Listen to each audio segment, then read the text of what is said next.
नमस्कार दर्शकों, आप देख रहे हैं दूरदर्शन हिमाचल। मैं दामिनी भारद्वाज आपका स्वागत करती हूं हमारे आज के कार्यक्रम कृषि दर्शन में, जहां हम कोशिश करते हैं कि आपको कृषि जगत से संबंधित नई नई जानकारी प्रदान कर सके। तो इसी कोशिश के साथ हम शुरू करते हैं हमारे आज के कार्यक्रम को, जहां हम बात करेंगे अखरोट की उन्नत खेती के बारे में। और इसके बारे में हमारे साथ जो एक्सपर्ट है बात करने के लिए, जो हमें समझाएंगे, बताएंगे और विशेष जानकारी देंगे, वो है ICAR-IARI शिमला से प्रधान वैज्ञानिक डॉक्टर के प्रमाणिक। तो इसी सूत्र में करते हैं शुरू हम अपने कार्यक्रम को। और सबसे पहले डॉक्टर साहब, आपका बहुत बहुत स्वागत है हमारे आज के कार्यक्रम में। नमस्कार डॉक्टर साहब, जैसे आज हम बात करेंगे अखरोट की उन्नत खेती के बारे में, तो सबसे पहले हम बात करते हैं अखरोट की। हम आम भाषा में बात करें तो अखरोट को, जैसे हम आम आदमी के तौर पे कहते हैं, अखरोट एक ड्राई फ्रूट है, इसमें बहुत सारे विटामिन्स है, मिनरल्स है। हाँ, और ये एक ड्राई फ्रूट है जो हमें रोज़ाना खाना चाहिए। पर सर, मैं आपसे जानना चाहती हूँ कि आप कैसे समझाएंगे, कैसे परिभाषित करेंगे अखरोट को?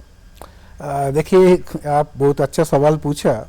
सभी जानते हैं जी अखरोट के बारे में। जैसे आप बोला जी, इसमें भरपूर जो है विटामिन मिनरल्स है, उसके अलग इसके अंदर और भी गुणवत्ता बहुत सारे है। तो अखरोट को आप जब देखेंगे, अखरोट को बीज को जब तोड़ेंगे तो उसके अंदर आप पूरा अखरोट को देखोगे तो एक मनुष्य का ब्रेन जो होता है ना, उसी तरह लगता है। आप आज मैंने ठीक से ध्यान से देखेंगे तो कुदरती देखिए ऐसे दिया जे एक ब्रेन, मतलब मनुष्य का ब्रेन के लिए जो जो चीज जरूरत पड़ते है, तो अखरोट के अंदर उतना सारे गुणवत्ता है। वो उसका जो है उसको आधा करिए, वो फ्रूट को उसको आधा करेंगे तो इसको लगेगा जे हार्ट जैसे इसको देखने के लगेगा। तो हार्ट में देखने के लग रहा है, मतलब इसको हार्ट के लिए भी बहुत अच्छा है गुणवत्ता इसमें। बिल्कुल। उसके अब आधा हार्ट करेंगे, आधा फिर देखेंगे किडनी जैसे लग रहा है। मतलब ब्रेन से लेकर हार्ट, किडनी, सब के लिए इसके अंदर इतना गुणवत्ता है। जैसे कि आप बोल रहा था जी, हमारा जो डॉक्टर इसको खाने के लिए रिकमेंड करते हैं क्योंकि इसके अंदर ओमेगा 3 फैटी एसिड है, जो कि हार्ट के लिए बहुत अच्छा माना जाता है ना, इसको सेवन करने के लिए। तो आप देखेंगे प्लांट में इसके है अल्फा लिनोलेनिक एसिड, ये आला बोलते हैं, तो अखरोट के अंदर बहुत ज्यादा होते हैं। तो इसी तरह आप देखोगे जे कुदरती ऐसे ही दिया अखरोट को देखने की, तो देखने से ही पता चलता है जे इसके गुणवत्ता कितना ज्यादा है। जी बिल्कुल डॉक्टर साहब, आपने हमें इतनी तरह से समझाया कि इसमें इतनी सारे गुण हैं, इतनी सारी इसमें चीज़ें पाई जाती है जो कि हमारे दिल के लिए, ब्रेन के लिए, किडनी के लिए, कहा जाए तो हमारी बॉडी के लिए बहुत ही इम्पोर्टेंट है। तो डॉक्टर साहब, अगला क्वेश्चन मैं यही आपसे पूछना चाहूँगी कि क्या अखरोट की कोई मेडिसिनल वैल्यू है? मेडिसिन में हम यूज़ करते हैं, जैसे हम आमतौर पे देखते हैं, हम ब्यूटी क्रीम्स देखते हैं, ऑइंटमेंट्स देखते हैं, क्रीम्स देखते हैं, लोशंस देखते हैं, वॉलनट यानी कि अखरोट उसमें बहुत पाया जाता है या देखा जाता है, लिखा होता है। तो वही मैं आपसे जानना चाहती हूँ कि क्या है इसकी मेडिसिनल वैल्यू? देखिए, पहले ही आपको मैं बताया जी, इसके अंदर मेन तो ओमेगा 3 फैटी एसिड है, जो इसको तो एक ब्रेन फ्रूट के हिसाब से माना जाता है ना। और जो ड्राई फ्रूट आप बता रहे हैं, नट के अंदर इसको किंग ऑफ द नट बोलते हैं, वालनट को, ठीक है ना, अखरोट को। तो आप जैसे बोला जी, और भी चीज आप देखेंगे जी, इसके अंदर विटामिन B6 है, केराटिन है, जो कि आपको स्किन के लिए भी बहुत अच्छा रहता है। फिर हाँ, बालों के लिए जो हमारा जो लेडीज होते हैं, जो गर्ल्स होते हैं, जो ध्यान देते हैं केराटिन का, तो उसमें अखरोट में बहुत ज़्यादा होते हैं। तो इसलिए अखरोट आप देखेंगे कि कोई भी ऐसे चीज़ नहीं है जिसमें अखरोट का उपयोग नहीं हो सकता है।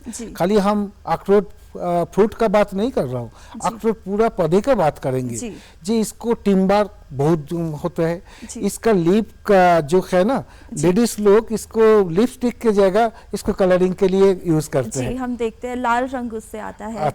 तो देखिए, जो हम रूरल एरिया में जब जाता है तो देखा जी अखरोट का, कोई जगह में आपको पक्का कोई कलर करना चाहेंगे तो अखरोट का जो एक्सट्रैक्ट है वो यूज़ कर लेते हैं। जी फिर अखरोट का जो आपका गान बट्स जो बनता है ना, जी। तो वो अखरोट से बनता है। तो इसी तरह आप देखेंगे कोई मटेरियल्स फर्निशिंग के लिए भी कुछ बन रहा है तो अखरोट का जो सेल होता है ना, जिसको तोड़ के हम गिरी निकालते हैं, वो भी बहुत सारे काम या बिल्डिंग मटेरियल से लेकर मतलब कोई भी चीज़ अखरोट का ऐसे नहीं है जो उपयोग नहीं हो सकता है। तो सब जगह में अखरोट का उपयोग हो सकता है। इवन हमारा ह्यूमन बीइंग में उसको खाने के लिए जैसे 2 से 4 अखरोट खाने के लिए डॉक्टर रिकमेंड करते हैं जो एज के हिसाब से। तो वो खाना सेवन करने से बहुत सारे फायदेमंद होते हैं। डायबिटिक पेशेंट के लिए फायदेमंद, हार्ट पेशेंट के लिए फायदेमंद, आपका स्किन ग्लो के लिए, आपका हेयर डेवलपमेंट के लिए, इवन रिप्रोडक्टिव सिस्टम के लिए भी बहुत सारे इसका फायदेमंद होते हैं। डॉक्टर साहब, आपने ये बहुत ही महत्वपूर्ण अहम बात हमें बताई कि रिप्रोडक्टिव सिस्टम के लिए भी ये बहुत ज़्यादा महत्वपूर्ण है और बहुत ज़्यादा इम्पॉर्टेंट है इसका सेवन करना। तो अगला मैं आपसे सवाल ये पूछना चाहूँगी कि हम देखते हैं हम आमतौर पे अखरोट जो है हम एक खाते हैं, तो क्या इसके अलग अलग वेराइटीज़ भी है? साइंटिफिकली अगर हम बात करें या हम बात करें इसकी टाइप्स की, तो क्या ये अलग अलग टाइप्स का भी होता है, अलग अलग तरह का पाया जाता है अखरोट? हाँ, ये भी बहुत अच्छा सवाल आप पूछा। आप बाजार में जाओगे, कोई बोलेगा अखरोट का जो बीज है वो 200 रुपया किलो, कोई 500 रुपया किलो, कोई 800 रुपया किलो, इसी तरह चलते रहते हैं।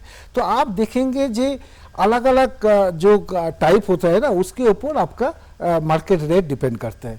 जैसे कि हार्ड टाइप जिसको कट्ठा बोलते हैं, बहुत हार्ड होता है, उसको तो मतलब पत्थर से आपको तोड़ना पड़ेगा। और गिरी निकालने के लिए जो लेडीज लोग है जो आपके हेयर पिन टाइप होता है, टूथपिक होगा या कोई कट्टा जैसे लेकर उसको निकालना पड़ेगा, बहुत हार्ड होता है, तो इसको कट्ठा बोलते हैं। और एक मीडियम टाइप होता है जो कि एक बार आप पत्थर से लगाओगे तो टूट जाता है। और एक थिन सेल्ड होता है जो 2 अखरोट हाथ में देकर मुट्ठी में क्रैक हो जाएगा। और एक है पेपर सेल्ड जो होता है, कागजी जो हम बोलते हैं, वो उंगली से ही उसको आप तोड़ सकते हैं, बहुत थिन होता है। तो इसी तरह आप देखेंगे 4 टाइप जनरली मार्केट में अखरोट का उपलब्ध होते हैं। और बाकी आप जैसे किस्में पूछ रहा था, किस्में देखिए आजकल किस्में के लिए बहुत सारी जगह शोधकाज चल रहा है। जो इंस्टीट्यूट यूनिवर्सिटी है जैसे कि भारतीय कृषि अनुसंधान संस्थान क्षेत्र केंद्र शिमला, जहाँ से मैं हूँ, हमारा पास भी इसके ऊपर शोधकाज चल रहा है। आपका CITH जो श्रीनगर में है, central institute of temperate horticulture, उसके ऊपर अखरोट के ऊपर शोधकाज चल रहा है। जम्मू में भी शोधकाज चल रहा है। आप हमारा वाइस परमार यूनिवर्सिटी जो नवनी में है उसके वहाँ भी चल रहा है, उत्तराखंड में चल रहा है, अरुणाचल प्रदेश में चल रहा है, सब जगह पे शोधकाज चल रहा है। लेकिन किसमें जो आ रहा है जैसे कि CITH बोल के किसमें कुछ बाजार में उपलब्ध हो गया, हमारा पूसा खोर बोल के उपलब्ध हो गया। बाकी जो बाहर से जो किस्में आया जैसे कि आपका चैंडलर वैरायटी है, लारा वैरायटी है, और उत्तराखंड में कुछ गोविंद प्रताप, ये सब किस्में बाजार में उपलब्ध है। जी डॉक्टर साहब, इसी के साथ एक और प्रश्न मेरे मन में आ रहा है कि जो ये वैरायटीज़ है पाई जाती हैं, अभी आपने कहा था कि इसका पूरा पौधा जो है वुड जो है वो भी यूज़ में आती है, तो कहाँ कहाँ किस तरह की फैक्ट्रीज़ में यूज़ होती है, जो फर्नीचर बनाने में है वहाँ पे यूज़ होती है, या किसी और तरह से भी इसकी लकड़ी का उपयोग हम कर सकते हैं? देखिए वो तो डिपेंड करेगा। आपको ये लक्कड़ बाजार जाएंगे तो अखरोट का कितना शो पीस बना है, गिफ्ट आइटम बना है, वो तो डिपेंड करेगा जो मार्केटिंग का जो उसको कैसे यूज करेंगे। फर्नीचर तो बड़ा बड़ा जो आपका टिम्बर बनता है उसमें यूज हो जाता है। जो पर्टिकुलरली ब्लैक वालनट जो हम बोलते हैं ना, इसमें भी 2 स्पीसीज जनरली होता है, एक जुगलांस रिजिया बोल के और जुगलांस नाइग्रा बोल के, जो ब्लैक वालनट, और जो अमेरिकन वालनट है उसको जुगलांस रिजिया। तो ब्लैक वालनट जनरली आपको फर्नीचर के लिए बहुत ज्यादा उपयोग होते हैं, और उसका लॉन्जेविटी जो देखेंगे वो तो 300-400 साल भी पुराना हो जाता है। अखरोट जो आपका जुगलांस नाइग्रा का मैं बात कर रहा हूँ, बाकी तो आम तरफ से 100 साल 150 साल तो जुगलन्स रिजिया भी उसमें होता है। जी डॉक्टर साहब, इसी के साथ अगला सवाल मैं आपसे ये पूछना चाहूँगी कि हम देखते हैं आमतौर पे जो अखरोट हमें मिलते हैं, गिरी मिलती है, वैक्यूम सील्ड पैकेट्स में हमें मिलती है, और एक हमें अखरोट मिलते हैं जो शेल में होते हैं। मेरा सवाल ये है कि उनके न्यूट्रिशनल वैल्यू में कोई डिफरेंस आता है? ना, देखिए वो तो आप जब सेल से कोई चीज निकाल देंगे उसके प्रॉपर, जैसे आप एक वर्ड यूज किया वैक्यूम पैक, तो वैक्यूम पैक में रखेंगे तो ज्यादा जल्दी खराब नहीं होंगे।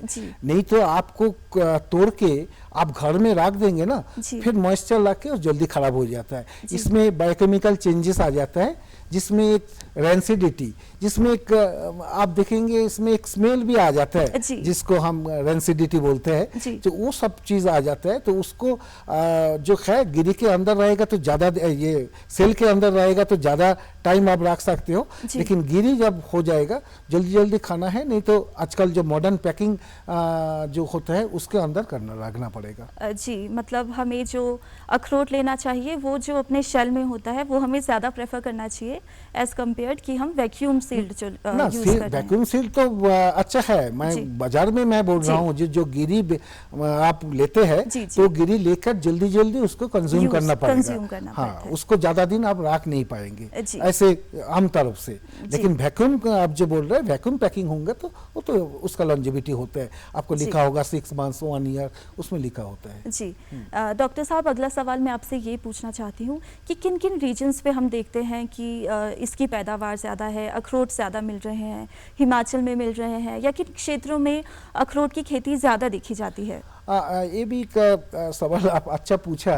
देखिए हमारा इंडिया में कश्मीर, जो जम्मू कश्मीर है तो उसमें, फिर हिमाचल प्रदेश, उत्तराखंड, अरुणाचल प्रदेश, बाकी नॉर्थ ईस्टर्न स्टेट में आप जाएंगे तो सिक्किम, दार्जिलिंग, ये सब जगह जहाँ पर शीतोष्ण फल होते हैं ना। शीतोष्ण फल मतलब जहाँ जो फल उगाने के लिए ठंडापन तापमात्रा का जरूरत पड़ता है जी 7 डिग्री सेल्सियस 7.2 डिग्री सेल्सियस से कम तापमान जरूरत पड़ता है, जहाँ पर वो चिलिंग आवर्स हम बोलते हैं ना, वो फुलफिल हो जाता है तो वहाँ आपका अखरोट का खेती हो सकता है। क्योंकि जहाँ पर समर के टेम्परेचर 38 डिग्री सेंटीग्रेड से ऊपर चला जाता है तो वहाँ अखरोट का खेती ठीक से नहीं होता है, क्योंकि उसमें क्या होता है जो गिरी बढ़ने के टाइम में टेम्परेचर ज़्यादा होगा तो प्रॉपर गिरी नहीं फूल होता है ना। तो इसलिए टेम्परेचर रेंज देखना पड़ेगा, जो जहाँ 38 तक की टेम्परेचर जाते होंगे वो भी ध्यान रखना पड़ेगा। बाकी आपका देखना पड़ेगा 800 मीटर से लेकर 3000 मीटर ऊंचाई तक, वहाँ तक अखरोट का खेती अच्छा तरह होंगे। तो ये सब चीज देख के जहाँ पर शीतोष्ण फल मतलब जहाँ सेब होते हैं, नाशपाती होंगे बा और भी गुठलीदार फल होते हैं, तो वहाँ पर आपको अखरोट का खेती अच्छा तरह हो जाएगा। जी डॉक्टर साहब, इसी के साथ अगला सवाल मैं इसी के फील्ड से लेना चाहूँगी। जो युवा चाहते हैं कि वो खेती करे, अखरोट की खेती करे, या जो कर रहे हैं खेती, वो किस तरह से खेती बढ़ा सकते हैं, और जो युवा खेती करना चाहते हैं वो कैसे शुरू करे अखरोट की खेती को? देखिए ये भी एक अच्छा सवाल आप पूछा। कोई भी खेती करने के पहले एक चीज़ ध्यान देना पड़ेगा, जे आपको जमीन का जो है उसको मिट्टी का जांच कर ले पहले, तो जब खेती शुरू करेंगे, क्योंकि उसके ऊपर डिपेंड करेगा जो आप कितना खाद उसमें देंगे। ठीक है ना। बाकी दूसरा है जो आपका थोड़ा बहुत सिंचाई का बंदोबस्त है कि नहीं, क्योंकि पौधे जब लगाएंगे, हाँ बड़ा पौधे हो जाएगा, इसका जड़ बहुत नीचे तक जाता है, बाद में कोई जरूरत नहीं पड़ेगा, लेकिन जब लगाएंगे तब का ध्यान रखना पड़ेगा सिंचाई का।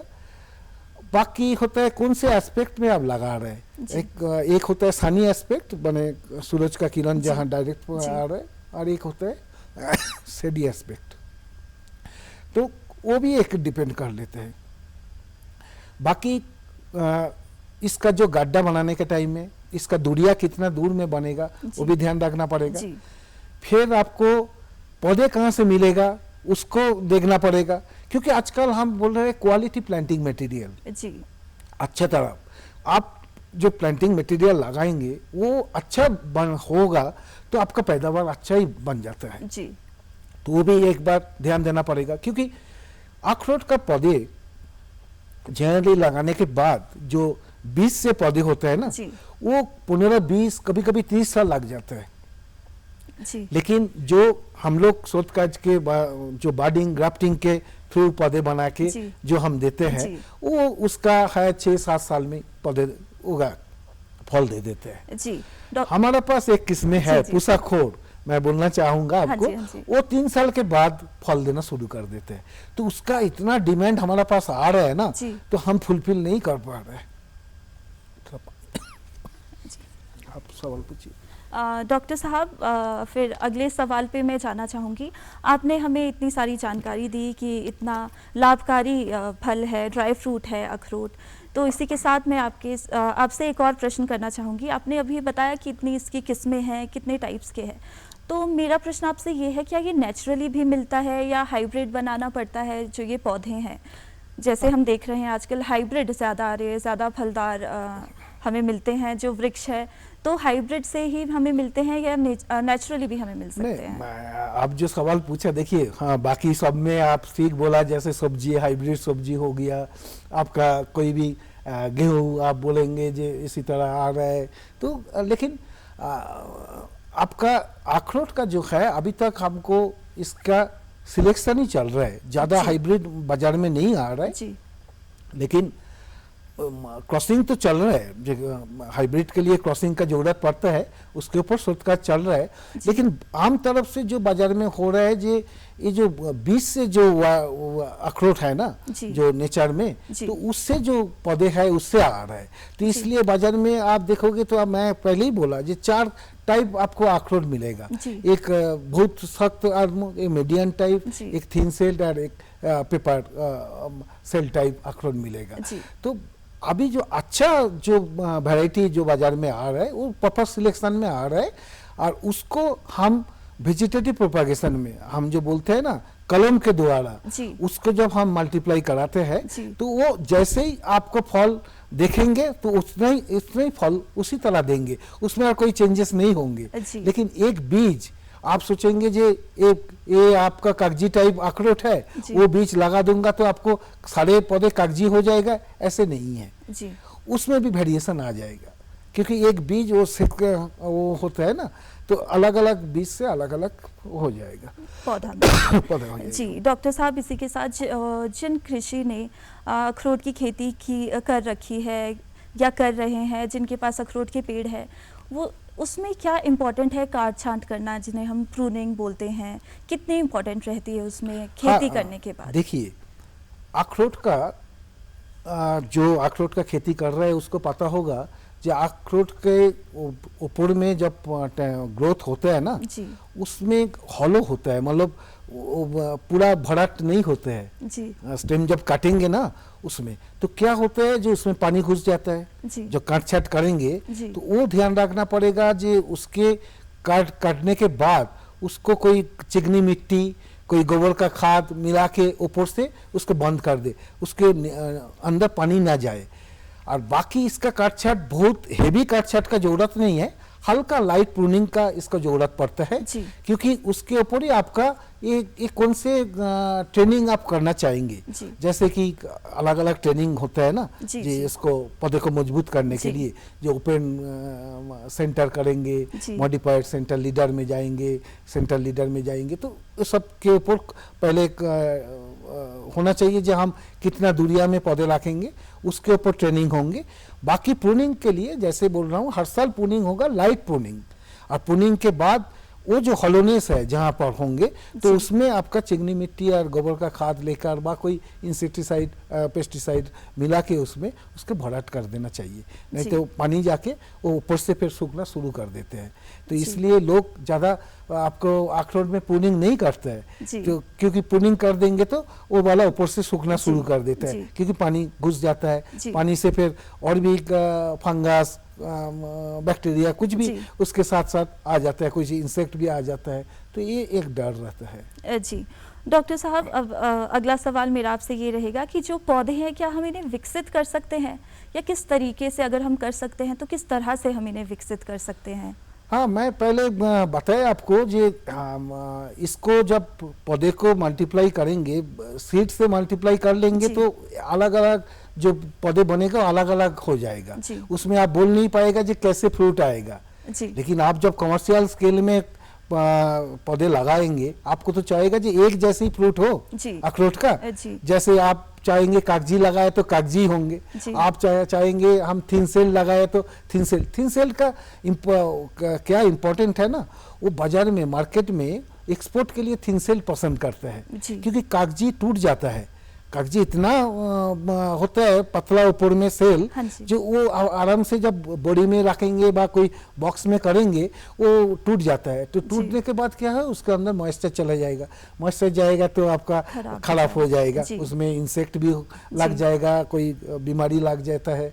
तो इसी तरह थिन सेल एक्सपोर्ट पोटेंशियल के लिए थिन सेल वैरायटी प्रेफर करते हैं। तो उसी तरह आपको ध्यान रखना पड़ेगा जे हम किस पर्पस के लिए लगा रहे हैं, कितना दुनिया में, उसी हिसाब से कटछट चलेगा। जी डॉक्टर साहब, अगला सवाल हम ये लेंगे आपसे कि जो पौधा है वो कहाँ से लेना चाहिए, कहाँ से सही जगह कहाँ से है पौधा लेने के लिए, कहाँ कैसे जब हम खेती शुरू करेंगे या जो युवा खेती शुरू करना चाहते हैं वो कैसे शुरू करें और पौधा कहाँ से मिले?